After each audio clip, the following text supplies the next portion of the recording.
Hello, I'm Donald Leggatt and welcome to this edition of Share Views brought to you by the financial website London South East. Our guest today is Colin Hutchinson, Chief Executive of Ascent Resources, and he's here to give us a brief operational update. Greetings, Colin. Hi, Donald. So how are you today? I'm very good. How are you? Good, good. It's always a joy to see you. Thank you. Okay, so you've just released an operational update which was dealing with the pesky PG11 A well. It was shut down during May. So what's the update on PG11A? Where are you with it now? So the good news from the announcement was that PG11A is back up and flowing gas again. It had been shut in from the end of April, so shut in for the entire month of May. So we'd obviously had a good pressure build up in the well in the interim period.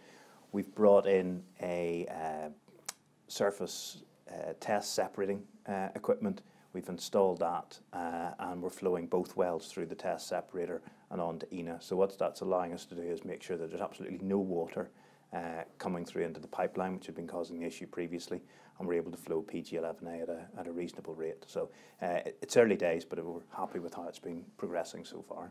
And are you producing gas in similar quantities to before?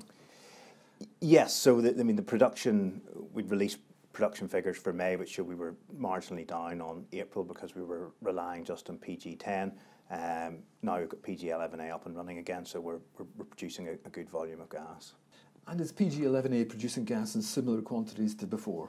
Yes, so it's back up producing sort of at the best it was previously, which is to be expected because the pressure's built up nicely over the period it's been shut in. So it's producing right up at the top end of where it had done in the past, and we'll continue to monitor it and see how that develops over the coming weeks and months. And how will it naturally be expected to work into the future? Well, what's your natural expectations of a well like PG11A? PG11A is a lot more complicated than PG10. PG10, we opened it up over a year ago now and it's been flowing without much incident. It's a fairly easy well to manage. PG11A is a much more different well. It's got more water. And it takes a bit more managing. So I think what you'll find with PG11A is we'll open it up, it'll flow for a prolonged period, we might have to shut it in for briefly, then it'll flow again. So it'll just take a bit more managing. And the guys we have on the ground, Patrol Geotherm, are very used to managing these sort of wells in the concession area. So we know how to get these wells to produce and how to get the maximum out of them. So we can expect it to go up, we can expect it to go down, and we can expect that to be totally normal into the future? That's just what you'd expect for a well like PG11A, and it'll still continue. There's plenty of gas there. It's a more difficult well to get to flow over a prolonged period, but we're fortunate that we have PG10 there so we can manage the production from both. And in your R&S, you mentioned that you're actually managing the output of PG10. Now, how significantly down is the output from PG10, and what will happen into the future there? Well, you saw PG10 came down a little bit from April to May, about 10% drop, and that was to make sure that we weren't putting too much strain on the well and causing the pressure to decline. So we brought the production level down a bit to keep the pressure constant so it can produce for the longest period and to get the most out of the well. So now that PG11A is back in some level of production, does that mean PG10 goes back up, or what happens? No, it just means that we don't have to push PG10 as much because we were trying to get as much out of PG10 as possible while PG11A was producing nothing. Now that PG11A is back in production, there's less strain and less need to get PG10 producing more than is sensible. So how do these two issues affect gas production numbers and revenues? So we're very pleased to have PG11A back up and running now. We've released our production figures and revenue figures on a monthly basis so people can see that May was marginally down on April, and now we have both wells flowing, so hopefully we can that'll have an impact on future monthly production. Okay, which takes us neatly to the strategic review. So this is, I suspect people are less interested in the operational update numbers. I'm actually more interested in the strategic review. So where are we with that review? And what can you tell us about progress on the various options, interested parties and so on? Yeah, well, tell us what you can. I am a little bit hamstrung on what I can say on the strategic review because there's takeover code restrictions on saying too much.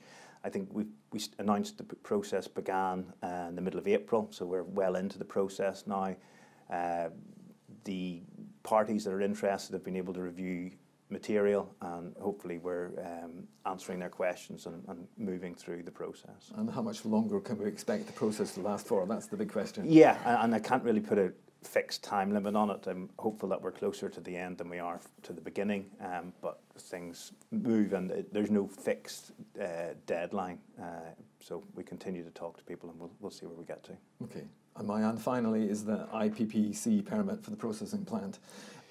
We've had more delays. The environmental authorities are asking for amendments and explanations. Is there anything untoward about what they're asking for? And can we put a time frame on that process? No, I mean, I think these delays are frustrating. The important thing is that we don't need this permit immediately. This permit's needed for the future production. We're already producing to Croatia and we can do that for as long as we wish.